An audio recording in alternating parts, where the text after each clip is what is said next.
And what that has meant more recently is that the administration has added these entities to this verified end user list.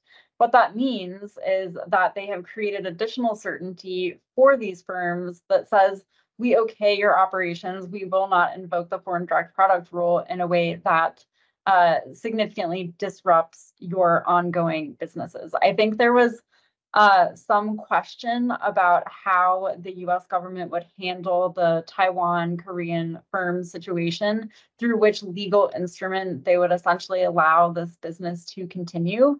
But what's important here is that this is not a relaxation of rules. This is just creating additional certainty for these firms. What's also interesting is that BIS can remove entities from the verified end user list at any time. And so by using this particular instrument to promulgate the updated rule, BIS is sending sort of a warning signal to both these firms and to China, of course, that any nefarious behavior or anything that contravenes the original intention of the rule could result in removal from this verified end user list. So what that means is we're kind of in a holding pattern. There's an attempt to create more certainty, but I would not characterize it as a relaxation of the rules as we know them. And I think it's reasonable both to suspect that China can produce these chips on their own.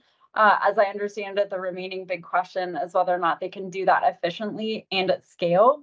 But either way, the fact that they were able to produce this chip and that they did so in such a geopolitically prominent way during a cabinet secretary high-level exchange says that we probably had an insufficient amount of information about the nature of technological advances in China. That's also very reasonable. We shouldn't expect the entire US government to know exactly what's happening at every step of the Chinese high-tech sector. But going forward, we will have to correct what could have been both an intelligence oversight and then a lack of information sharing with the private sector, who could have alerted the United States to the true nature of Chinese tech proliferation.